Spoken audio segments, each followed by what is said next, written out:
horario para poder estar con nosotros mediante el Facebook. Esperamos que las clases que usted está estudiando juntamente con nosotros les esté ayudando. Queremos oír de usted, si acaso no ha venido a visitarnos, queremos oír de usted en cómo estas clases le están ayudando. Nos puede comunicar por medio del Facebook, por medio del correo electrónico o nos puede llamar. Además, si usted tiene alguna pregunta o comentario concerniente a la clase, lo puede hacer de la misma manera. Pero gracias porque nos está sintonizando. Cuando tenga tiempo, le invitamos para que venga y esté con nosotros. Estamos localizados en 4002 East Richardson Road, aquí en la ciudad de Edinburg, Texas. Para todos los demás que viven un poco retirado, esperamos que cuando hagan su visita acá al Valle de Texas, especialmente a la ciudad de Edinburg, que vengan y nos visite. Nos reunimos todos los domingos por la mañana a las 9:30 de la mañana, por la tarde a las 6 y en los miércoles a las 7 como hora de costumbre. Es bienvenido y le esperamos su visita. Hermanos, en esta tarde, antes de empezar, yo sé bien que entre nosotros se encuentran familias que están ahorita pasando por situaciones muy difíciles en su vida, a consecuencia de que quizás tengan a un ser querido en el hospital. Y queremos orar en estos momentos por la familia, por la persona, para que así Dios le ayude. Me di cuenta que su cuñado, ¿verdad, hermana? ¿Es cuñado o su hermano? Es George Galindo. También está en el hospital en San Antonio. Wow. Solo que son situaciones críticas, situaciones severas, ¿verdad? Y también la mamá de nuestra hermana Betty se encuentra en el hospital todavía, allá en Brownsville. Y vamos a orar por estas dos personas, a no ser que alguien exista más, ¿sí, hermana? ¿Quién? Sadrach. Ok. ¿Ya está en la última parte o todavía no? Sí. Ok. Muy bien. Nosotros también tenemos un nieto, ¿verdad? Pero ya también está en lo último, ¿verdad? El hijo de mi hijo, Josué, que vive en California.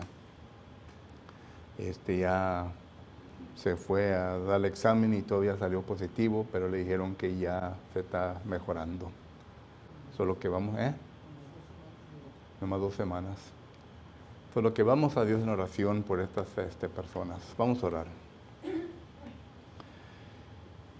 Bendito y eterno Padre, estamos viviendo en tiempos difíciles, Padre, y queremos, eterno Dios, que usted siga ayudándonos. Sabemos bien, eterno Padre, a quién sirvemos. Sabemos bien, eterno Dios, y conocemos su omnipotencia, su omnisciencia, eterno Dios, en todo esto. Y por eso es que constantemente estamos en oración hacia usted, eterno Dios, para que pueda usted hacer cumplir su voluntad en las personas quienes hemos estado orando. Y ahora, eterno Dios, que se nos ha traído a luz otras personas que aún también necesitan, eterno Padre, su ayuda. Tenemos al hermano de nuestra hermana Rosie, a George, eterno Dios, que está en el hospital, que ya tiene tiempo, eterno Padre. Solamente usted conoce su situación y conoce, eterno Dios, aquello lo cual es necesario para poder ayudar a los doctores quienes están administrando todo lo que es necesario, eterno Dios, para que así pueda regresar a su salud, eterno Dios. Le ruego pues que usted les ayude. Padre bendito, también estamos conscientes de el hijo de nuestros hermanos Cavazos. Ya ha pasado, eterno Dios, por esto, pero aún así, eterno Padre, necesita de su ayuda para que pueda continuar recuperando su fuerza, su salud, eterno Padre, para que pueda regresar a su 100%, eterno Dios. Y le ruego pues que usted continúe cumpliendo su voluntad en la vida de él y le siga ayudando, eterno Dios, para que siga adelante. Eterno Padre, estamos conscientes de la mamá de nuestra hermana Betty, eterno Dios. Conocemos bien que es una situación crítica, pero conocemos bien también, eterno Padre, su poder. Y conocemos también, eterno Dios, que su voluntad será establecida en la vida de la mamá de Betty, para que así, eterno Dios, pueda cumplirse conforme a su deseo, eterno Dios. Sin embargo, en estos momentos le ruego pues que usted le dé fuerza a nuestra hermana, a la familia, eterno Dios, para que puedan aceptar su voluntad, eterno Dios, cualquier que sea, y que así, Padre Santo, que la madre Betty pueda recibir todo aquello lo cual está en su alcance, eterno Dios, para que usted les ayude a esta familia, eterno Padre. Sabemos bien que no son los únicos, se encuentran más personas, eterno Dios, en necesidad. Y es imposible pedir por cada uno de ellos, eterno Padre.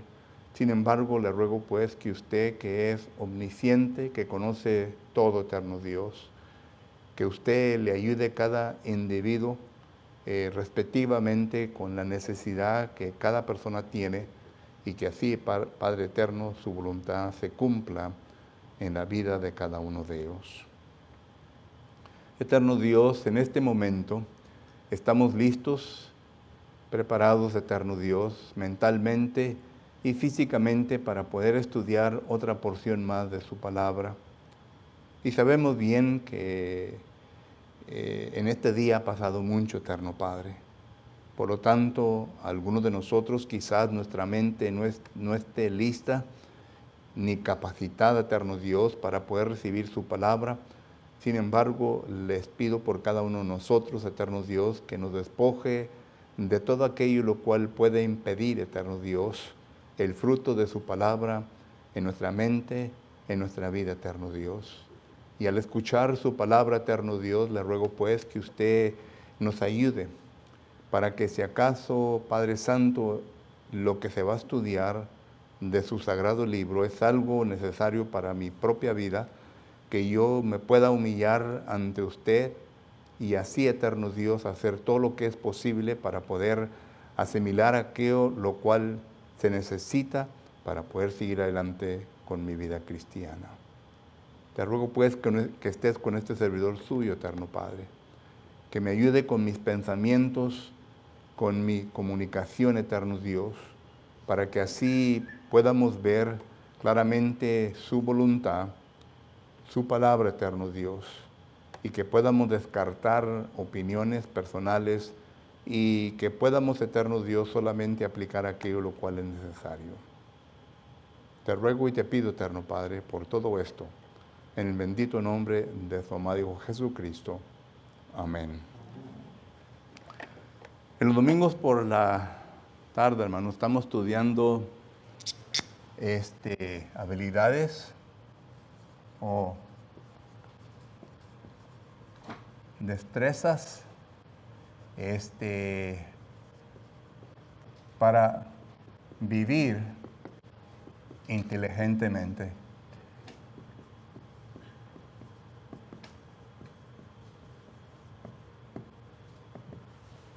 Bueno, usted dice, hermano, la semana pasada puso algo diferente. Pues sí, es lo mismo, hermanos.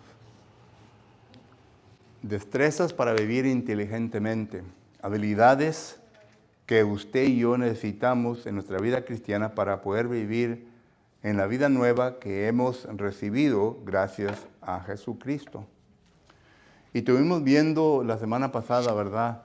Tres áreas en donde pues estamos estudiando lo interpersonal, ¿verdad? O sea que estamos estudiando primeramente lo que yo personalmente tengo que hacer por sí mismo, lo interpersonal, para poder capacitarme, para poder tener las habilidades que necesito para poder vivir en la vida cristiana. Estuvimos viendo la semana pasada que simplemente porque hemos entrado a una vida nueva, esto no quiere decir que ya estamos capacitados, que ya estamos entrenados, y que ya conocemos todo lo necesario para poder desarrollar la vida que Dios nos ha dado. Dios nos ha dado una vida nueva. Lo que Él ha prometido en cada uno de nosotros es de quitarnos todos nuestros pecados, darnos una vida limpia y ante Dios, en donde yo ya pueda tener la confianza personal de que mi conciencia ya no me va a molestar. Mi conciencia ya no me va a acusar de nada, porque yo sé bien que Dios me ha perdonado de todo. Alguien ha dicho, bueno, hay pecados que no se perdonan. Dios perdona todos los pecados. Pero Dios quiere que cuando ese pecado sea perdonado, que uno ya no regrese a ese pecado. Por eso es de que nosotros tenemos que estar conscientes de eso. Y cuando ya entramos a la vida nueva, entonces necesitamos que volver a educar nuestra mente, volver a educarnos nosotros mismos en cómo poder vivir sabiamente, en cómo poder vivir inteligentemente en esta vida, en cómo poder vivir de una forma que vengamos a agradar a Dios completamente. Porque si acaso hemos sido bautizados, hemos recibido una vida nueva y regresamos a lo mismo el siguiente día, entonces, ¿qué provecho tuvo? ¿Qué provecho tuvo todo esto? No tuvo ningún provecho. Uno puede decir, bueno, gracias a Jesucristo ya estoy yo viviendo una vida nueva, pero todavía falta en manifestar. Y ahí es en donde está el grado de dificultad en nosotros de poder manifestar esta vida nueva, esta vida cristiana en este mundo perverso. Y miramos nosotros que la palabra del Señor entonces nos enseña, por ejemplo, el texto que yo conozco que se acerca más a todo esto, ¿verdad? Es la segunda carta de Pedro, capítulo 1. Algunos le llaman las virtudes cristianas, pero es segunda de Pedro, capítulo 1, versículo 5. Dice, a vuestra fe, con toda diligencia, a vuestra fe añadir, ¿qué? Virtud. Y al virtud conocimiento. Esos son los pasos que estamos siguiendo. La palabra virtud, que es la palabra griega arate, quiere decir una moralidad correcta, pensamientos sanos, correctos. Y esto es lo que estamos tratando de ver en la palabra del Señor concerniente a nosotros.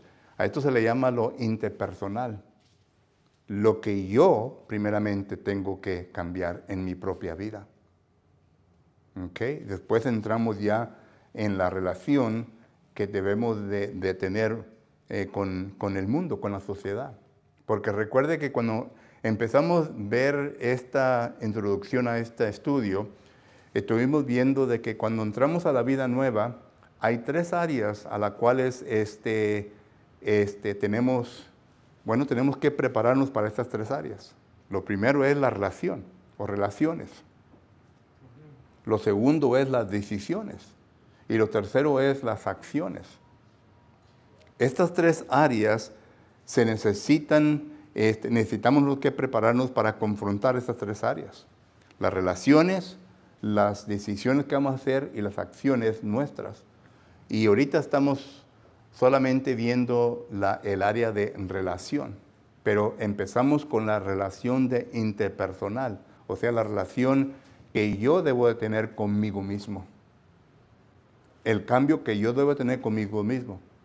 No mirar hacia la derecha o a la izquierda y decir, pues esto le falta a mi hermano, esto le falta a mi hermana, no. Mirar hacia adentro. ¿Qué es lo que yo tengo que hacer para poder manifestar habilidades, para poder vivir inteligentemente en esta vida nueva? Y estuvimos viendo que primeramente, ¿verdad? Necesitamos que estar conscientes consigo mismo.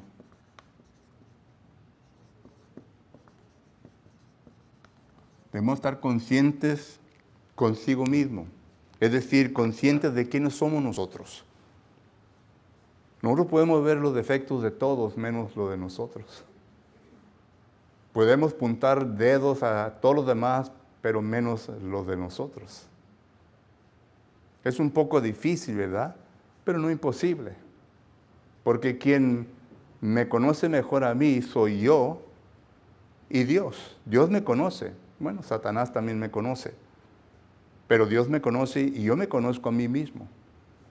Me tengo que conocer a cuáles son mis puntos débiles, a cuáles son mis puntos fuertes.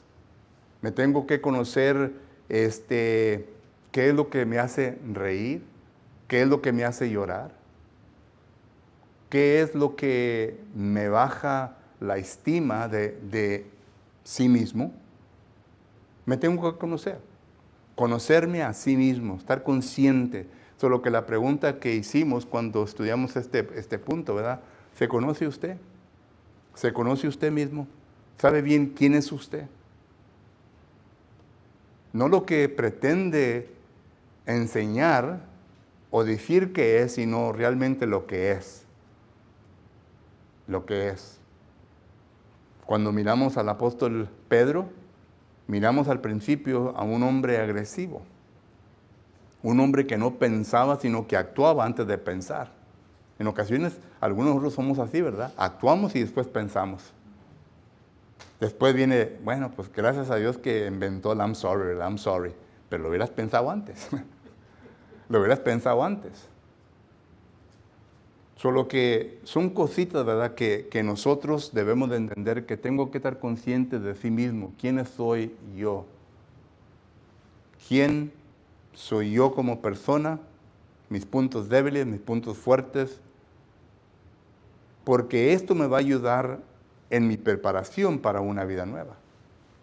¿Cómo me voy a dar cuenta yo en qué áreas me tengo que preparar si no sé quién soy? Y luego estuvimos hablando también sobre el segundo punto, el autogestión emocional.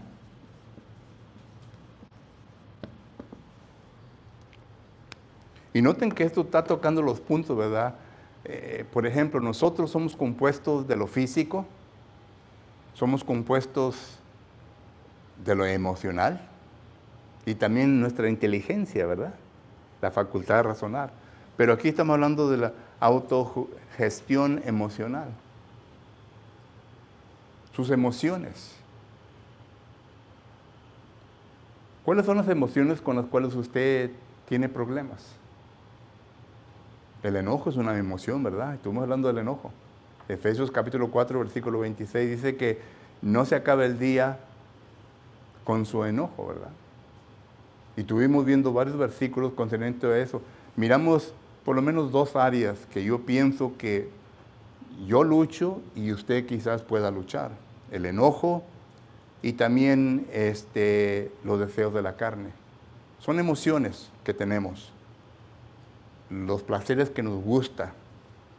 Y a consecuencia de eso, ¿verdad?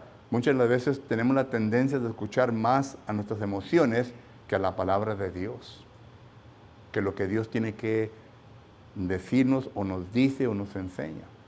Solo que entonces tiene que haber una autogestión emocional. Tenemos que controlar nuestras emociones. De otra manera va a fracasar. Porque yo estoy seguro, ¿verdad?, que si usted no hace por conocer sus emociones y qué tan fuertes y débiles están, Satanás sí hace tiempo para hacer esto. Y él a cualquier momento le va a puchar su botón, push your button, para que usted venga a pecar. Porque dice, areaos, ¿pero qué? No pequéis. Solo que entonces miramos nosotros que estas áreas, ¿verdad?, necesitan que controlarse, tienen que establecerse. Y tercero, estuvimos viendo el autoestima.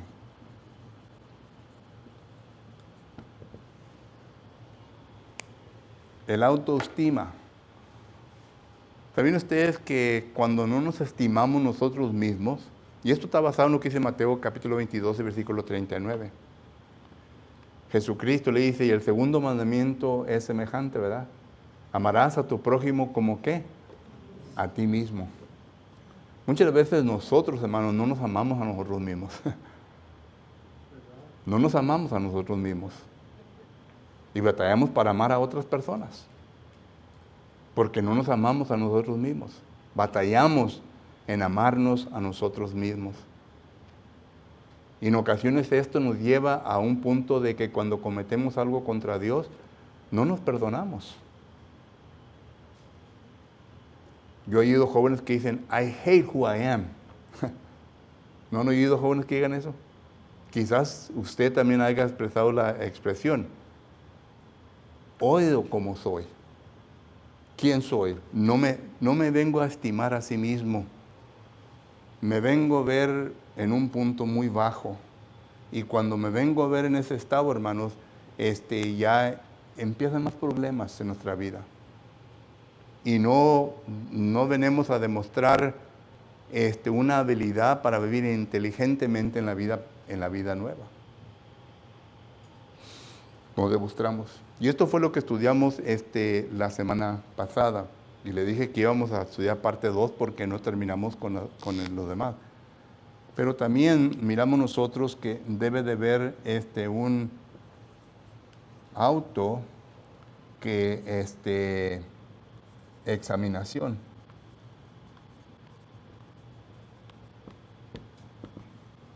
Autoexaminación. Miren, la palabra del Señor nos enseña a nosotros, Mateo capítulo 5, versículo 48, dice, ser pues perfectos como vuestro Padre que está en los cielos es perfecto. ¿Quién está diciendo este versículo? ¿Qué nos está enseñando este versículo? Bueno, nos está enseñando que usted y yo tenemos como meta la perfección en nuestra vida y tenemos que hacer todo lo posible para poder llegar a esa perfección. Ahora, la confusión existe de que personas piensan de que ahí está hablando de una perfección que lleguemos a ser como Dios. Y no está hablando de eso, sino que está hablando que lleguemos a demostrar las características de Dios. Que vengamos a ser como Dios. Y por lo tanto muchos ponen pero. No, hermano, usted está equivocado. Nadie puede llegar a esa perfección. Bueno, yo sé bien a lo que se están refiriendo. Y el texto no está enseñando eso, de que lleguemos a ser como Dios, sino que vengamos a formar en nuestra vida las características de Dios. Y eso sí lo podemos lograr, porque la palabra del Señor nos ayuda para llegar a ese punto. Entonces, mientras tenemos esta tarea en la vida nueva de llegar a ese punto, la palabra del Señor lo vuelve a indicar o enseñar en Efesios capítulo 4, versículo 13. Note lo que el apóstol Pablo dice allí a la iglesia de Éfeso, y claro, ¿verdad? Un principio para nosotros hoy en día. Efesios capítulo 4, versículo 13 dice, hasta que todos lleguemos a la unidad de la fe y del conocimiento de la unidad de la fe y el conocimiento del Hijo de Dios, a un varón perfecto, a la medida de la estatura de la plenitud de Cristo. En otras palabras, Pablo lo pone de esta manera, en 1 Corintios capítulo 2 y versículo 16. Dice el apóstol Pablo lo siguiente, porque ¿quién conoció la mente del Señor? ¿Quién le instruya? Mas nosotros tenemos la mente de Cristo. Pablo dice que nosotros debemos de llegar al punto de pensar como Cristo, de hablar como Cristo. Solo que esa perfección es posible en nuestra vida. Pero mediante nuestro camino a esa perfección, a esa meta, entonces tiene que haber una examinación en nuestra propia vida. Todos los días tenemos que examinarnos. Todos los días. El apóstol Pablo lo pone de esta manera, en 2 Corintios capítulo 13 y versículo 5. Dice la palabra del Señor de la siguiente manera. 2 Corintios capítulo 13 y versículo 5. examinaos a vosotros mismos si estáis en la fe. Probaos a vosotros mismos, o no os conocéis a vosotros mismos que Jesucristo está en vosotros, a menos que estéis reprobados. Ahí está hablando de esto, conscientes de sí mismo. Pero noten que aquí habla el apóstol Pablo examinar. Ya hablamos de esta palabra griega cuando estudiamos el libro de Santiago. Y luego también está la palabra probaos. Esta palabra es la palabra griega. Solo que son dos palabras que tienen dos significados. Esta palabra simplemente quiere decir que lleguemos a probarnos. Que lleguemos a probarnos, que lleguemos nosotros a dar los exámenes continuamente para ver y para venir a evaluar nuestra vida cristiana. Hace tiempo atrás, en una congregación en la cual yo estaba colaborando, comenzamos un tipo de estudio de la Biblia y le dije a los hermanos,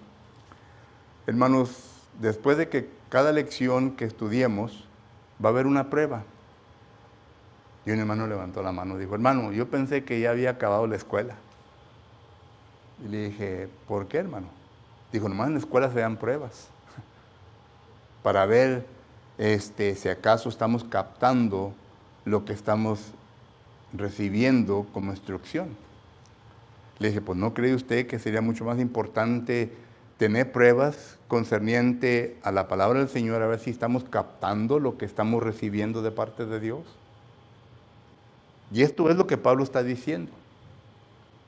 Si yo tengo una tarea ardua de llegar a la perfección, de llegar a las características de Dios, ¿no cree usted que me debo de probar constantemente para ver qué tanto he logrado y qué tanto me falta?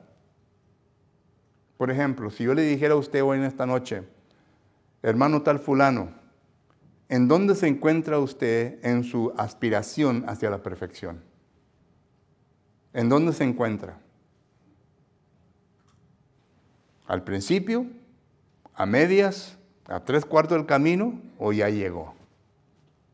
Bueno, muchos van a decir, yo todavía no llego a la perfección. Bueno, entonces, ¿dónde te encuentras? ¿Dónde te encuentras? Esto es lo que la palabra examinar quiere decir. Pruébate. ¿En dónde estás? En el camino hacia la perfección. ¿Qué tanto te falta? Y es por esto que muchas veces no miramos a cristianos que logran vivir inteligentemente su vida nueva, porque no saben en dónde están confundidos. No saben en dónde están, qué tanto les falta. Y si no saben qué tanto les falta, entonces no se procuran en buscar los estudios necesarios para poder llegar a ese punto. Miren, cuando van a colegio, y algunos han ido a colegio, ¿verdad? Se les dan credits, ¿verdad?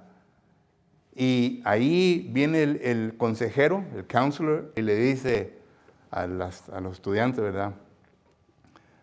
Bueno, ¿qué quieres hacer en tu vida? Y viene un estudiante y dice, bueno, yo quiero ser un doctor. Quiero ser una enfermera. Lo que quiera hacer. Entonces el consejero, la consejera, ¿verdad? Entonces dice, mira, estos son los estudios que necesitas, estos son los créditos que necesitas para recibir un associate, una bachelor, etc. En la vida cristiana, hermano, es igual. En la vida cristiana es igual.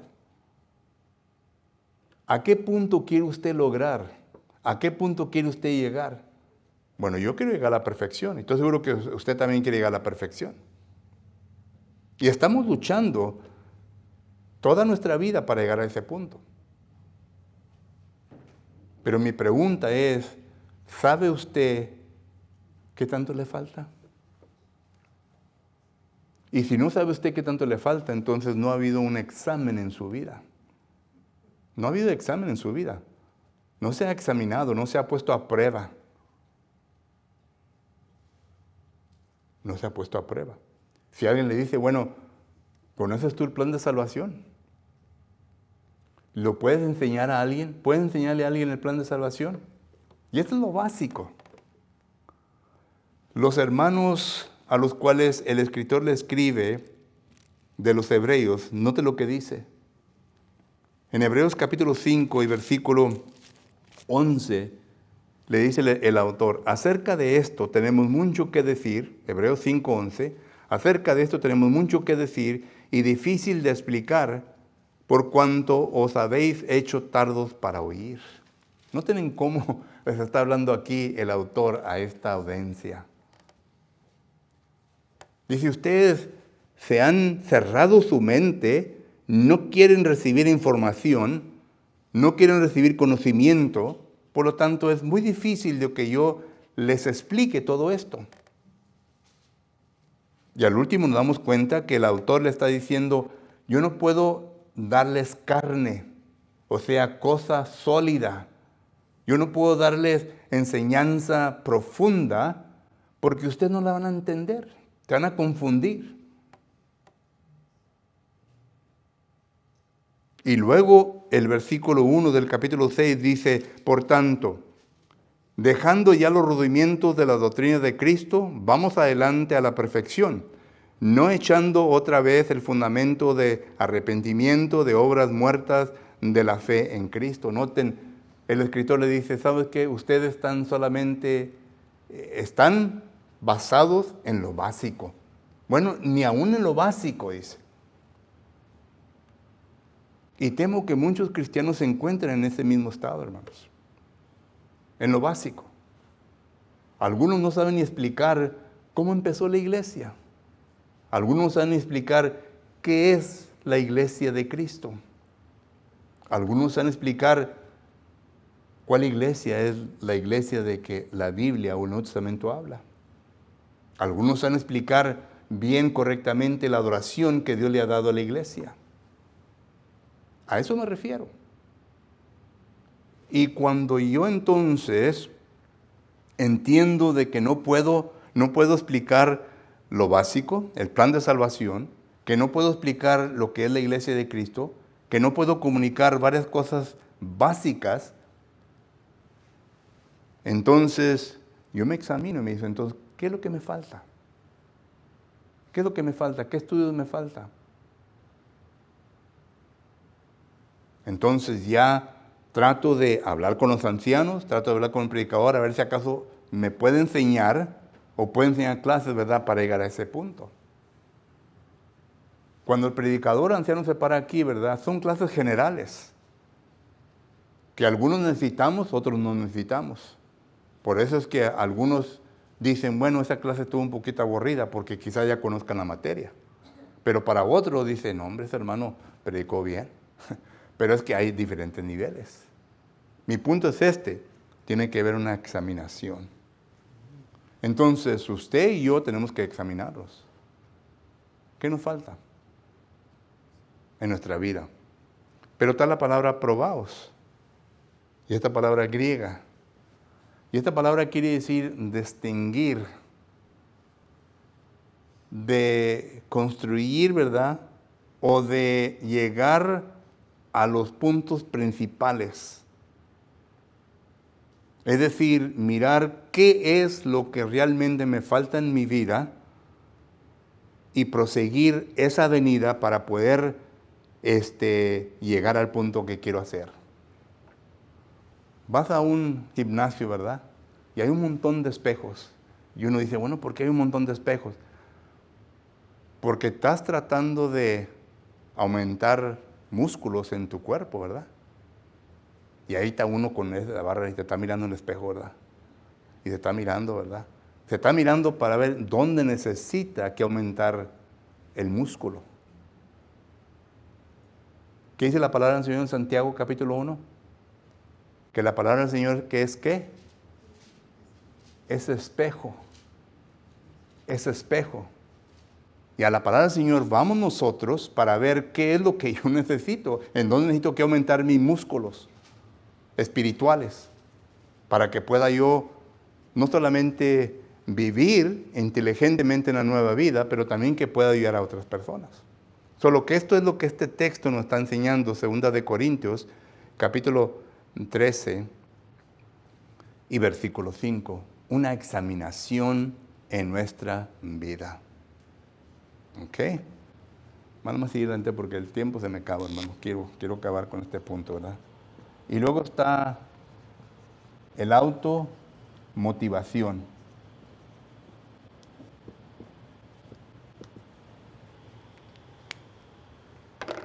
Automotivación.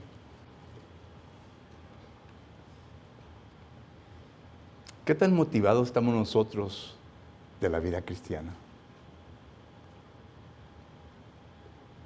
Hay algunos que entran por la puerta, ¿verdad? Y que parece que vienen muy apenas. Se los ven en el rostro, ¿verdad? Como que no quieren estar aquí, pero lo hago por causa de compromiso. No está automotivado. No va a decir, anda, pronto arréglate porque tenemos que ir a los servicios. No hay ninguna motivación. Sino que solamente se hace por compromiso.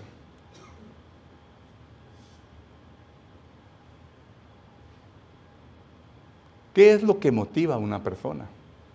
Bueno, la motivación viene a consecuencias de cosas interpersonales y las circunstancias que nos rodean, las circunstancias de afuera. Las circunstancias de afuera, sabemos bien que en este mundo usted no va a encontrar ningún tipo de motivación. Usted mira para la izquierda, mira puro pecado. Usted mira para la derecha, mira puro pecado. Pone la televisión, mira puro pecado. Pone la radio, oye puro pecado. Que esta se fue con este y que este se fue con esta y que esto y lo otro, que me fui a la cantina a tomar. Puro pecado. En otras palabras, todo está deprimido. Si yo me pusiera a ver la televisión, lo que pasa ahí, me vengo a deprimir. No hay esperanza para uno. Si vengo a oír lo que está en el radio, me pongo deprimido. Pero yo tengo que estar automotivado en una generación perversa. En una generación que realmente no hay nada que ofrecerle al cristianismo o al cristiano. Entonces, ¿qué es lo que me lleva a este punto? Bueno, yo me acuerdo ¿recuerdan la historia de David y Goliat? 1 Samuel capítulo 17. Es un capítulo largo. Pero usted lee los versículos del 4 al 11. De 1 Samuel 17, del 4 al 11. Y David, noten la actitud de David. David se ve motivado. Él viene motivado. Le dice a su papá, ¿sabes qué? Mira, arréglate porque le vas a llevar comida a tus hermanos, y él anda motivado. Viene motivado ahí con los soldados, ¿verdad? Y con sus hermanos, y luego de repente sale un gigante allá gritando. ¡Hey! Yo estoy listo para pelear con cualquiera que ustedes quieran pelear, ¡vengan! Y el ejército se turbaba, tenía miedo. Y David estaba mirando, pues ¿quién es este peladito que está allá gritando hacia? Noten la diferencia. Las circunstancias interiores del ejército de Israel y aún de Saúl. Porque dice que Saúl y todo el ejército, versículo 11, Saúl y todo el ejército se turbaron y tuvieron miedo. El rey. ¿Saben lo que era? Cuando usted lee el versículo 43 al 45, noten la manera en cómo David le contesta. Porque la motivación de aquel paladín, ¿verdad? Aquel gigante que estaba gritando allá con los dos pulmones, era que su estatura, que él era el valiente, era su armadura. Y a David le quisieron poner todo esto y dice, David, yo no necesito nada de esto. Pero noten lo que dice David, yo vengo en el nombre de ¿quién? De Jehová. Yo vengo en el nombre de Dios. Y esto es lo que nos debe de causar la motivación, hermano. Que usted y yo somos hijos de Dios. Oye, somos hijos de Dios. Algunos no comprendemos eso. No comprendemos que somos hijos del Altísimo. De aquel que es dueño de todo. De aquel que me puede dar lo que yo necesito. De aquel que me da la victoria en cualquier batalla en la cual yo me encuentre. Y eso es lo que David tenía. Y David dice, yo te pelearé, yo te peleo. Noten la motivación de este joven. Y las circunstancias alrededor de él eran circunstancias no buenas. Hoy estaban los filisteos ahí delante de él y estaba aquel paladín gritándole, brincando, desafiando al pueblo de Dios y nadie hacía nada.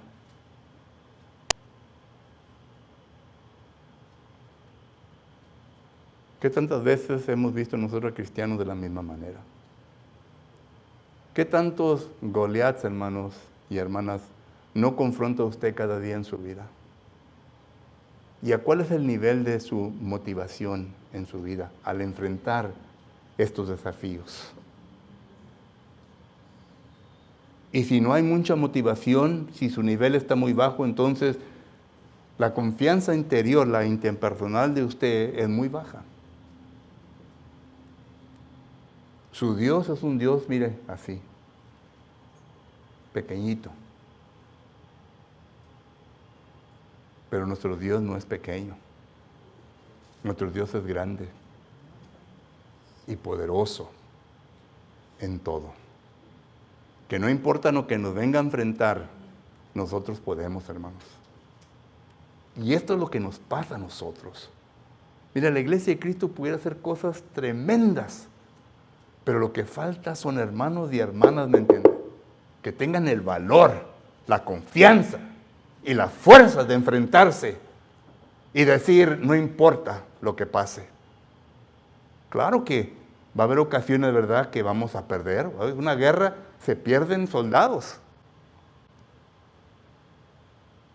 Pero se va a ganar. Se va a ganar la batalla. Se va a ganar la guerra porque Dios lo ha prometido. Y claro que ese es el sacrificio que yo estoy dispuesto en presentar. El apóstol Pablo dice, yo estimo mi vida, no la estimo por tal de que cabe mi ministerio, por tal de que haga lo que tenga que hacer. Pablo se enfrentó a la vida de una manera inteligente. Sus habilidades eran habilidades de verdad. Si uno lee la vida del apóstol Pablo, puede ver todo esto. Y puede ver que él estaba preparado consigo mismo y que él siempre motivado, porque sabía bien que estaba en el ejército de Dios. Esa es la motivación que debemos de tener. La iglesia de Cristo no debe estar necesitada en dinero. La iglesia de Cristo no debe estar necesitada en nada, porque Dios provee para ella todo lo necesario. Lo que falta es motivación de parte nuestra. Si los hermanos en Macedonia estuvieron dispuestos de dar todo lo que ellos tenían, aún siendo pobres, y dar aún más allá de su pobreza, ¿por qué nosotros no podemos hacer lo mismo? ¿Qué les motivó llevar o llegar a ese punto? ¿Qué motivó a Caleb? Números capítulo 13 y versículo 30. Cuando 10 de los espías vinieron y desanimaron al pueblo. ¿Qué motivó a Caleb decir, nosotros podemos? ¿Qué motivó a Josué decir, nosotros podemos? 2 de ellos y 10 dijeron, no podemos. La motivación. La motivación. Pero lo que pasa es que muy pocos somos motivados. Y los demás, son más los desanimados, los que no están motivados, que paran la motivación de algunos pocos. Y luego después de que se mira la motivación, ¿verdad?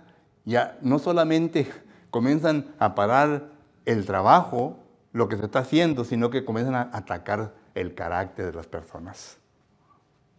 ¿Que no es así? Comienzan a atacar el carácter y ahí se acabó todo. Oye, vuelvo a repetir, no somos perfectos. Pero cuando una persona ya deliberadamente comienza a atacar el carácter, eso quiere decir, ¿verdad? Quiere parar completamente todo. Oye, si no quieres trabajar, quítate de un lado, hazte para un lado y cállate, no digas nada, no hables. ¿Quieres quedarte ahí sentado? Hazlo. Pero no estés allá y mirando a la persona trabajar. No les quite la motivación, no les quite las fuerzas. Lo que te debes es arrodillarte y orar. Orar. No llorar, ¿verdad? Pues también si acabo quiere llorar, que llore, ¿verdad? Pero orar. Por los que andan motivados. Solo que entonces la autoexaminación, la motivación, y luego miramos nosotros también que tenemos la secta, ¿verdad? Que es el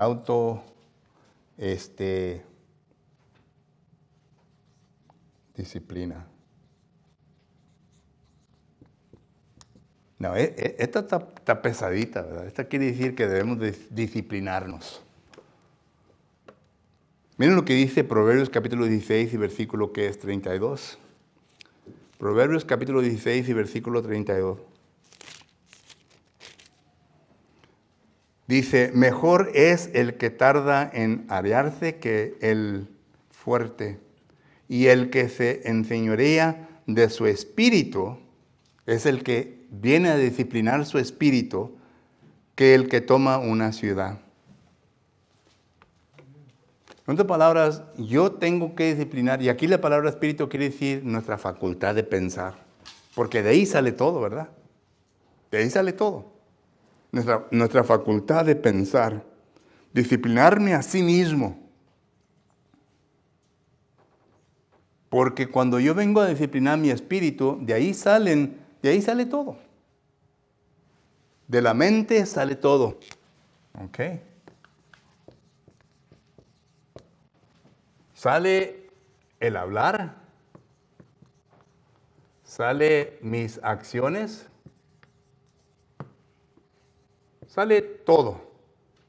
Voy a poner aquí, vea, todo. Aquí podemos poner Proverbios, capítulo 23 y versículo 7, Segunda de Corintios, capítulo 10 y versículo que es 4 y 5, donde se forman los pensamientos. Y también, pues, por último, Proverbios, capítulo 16 y versículo 32. Disciplinar mi facultad de pensar. Todo esto. A esto se le llama dominio propio, hermanos. Note lo que dice 2 de Pedro, capítulo 1, versículo 6. Dice, a vuestra fe añadí virtud, a vuestra virtud añadí conocimiento, a nuestro conocimiento añadir ¿qué? Dominio propio. Porque ya cuando venimos nosotros a saturar nuestra mente de la palabra del Señor, Colosenses 3:15, entonces eso se tiene que dominar, hermanos. Sino que va a ser como una pistola que va a tirar por donde quiera, ¿me entiendes? Sin pensar. Cuando uno domina su espíritu, su mente, entonces ya se detiene. Porque nunca han visto ustedes, hay hermanos que tienen un montón de versículos memorizados, sabiduría, ¿verdad? Y en vez de edificar, destruyen. Parecen metralledoras, puro versículo ahí, luego pues el hermano se quedó nomás tambaleando así, ¿verdad? En vez de usar el dominio propio para poder, ¿qué? Levantar. Algunos de nosotros no sabemos cómo ayudar a una persona que está caída, sino que vamos y, hermano, ¿sabía usted que está en pecado? Está pecando. Oye, pues ya lo sabe, ya lo sabe. Y si acaso usted no se arrepiente, entonces la iglesia va a tener que tomar disciplina sobre usted. Pues ya lo sabe. Hay manera como decir eso, ¿verdad? Sin que él ya comience, en otras palabras, tirándole al pobre, pues ya está casi muerto, ¿verdad? Y pues ya lo acaba de matar. No, ya no voy ahí. Hermano, ¿por qué dejó la iglesia? Porque ahí no hay amor, hermanos. ¿No han oído esa palabra? Ahí no hay amor. ¿Saben a lo que se están refiriendo ellos? De que no hay compasión. Miren lo que dice Gálatas capítulo 6 y versículo 1. En Gálatas capítulo 6 y versículo 1 le está hablando a los maduros. Y estos son los que deben de ir, ¿verdad? Y consolar, porque los que no son maduros, ¿verdad? Esos van con otras intenciones. Pero, cuando se llega con ellos, no quieren oírlo. Gálatas capítulo 6, versículo 1. Hermanos, si alguno fuere sorprendido en alguna falta, vosotros que sois espirituales, restaurarles ¿con qué? Con espíritu de mansedumbre. Hagan un estudio de esa palabra. Considerándote ¿a quién? A ti mismo, no sea que tú también seas tentado. En otras palabras, considérate a ti mismo. Oye, no eres Superman, no eres Dios. No eres una persona perfecta. Claro que el hermano, la hermana está en pecado, ¿verdad? Pero hay que tener una disciplina, una templanza, un dominio propio, ¿verdad? Para poder, ¿qué? Hablar, comunicar. Que las palabras que salgan de nuestra boca sean de aliento, sean para confortar, sean para alientar, sean para levantar, no para destruir. Ellos saben bien que están en pecado. Ellos saben bien que están fallando. Uno no tiene que decir. Simplemente con su presencia ahí entre ellos ya saben por qué está ahí. Yo cuando iba a sonar, ¿verdad? Y miraba que la cortina se movía. Yo sé que ahí estaban mirándome. Y miraba por la ventana y no me les decía. Yo sé que me estaban mirando. Pero no abrían la puerta.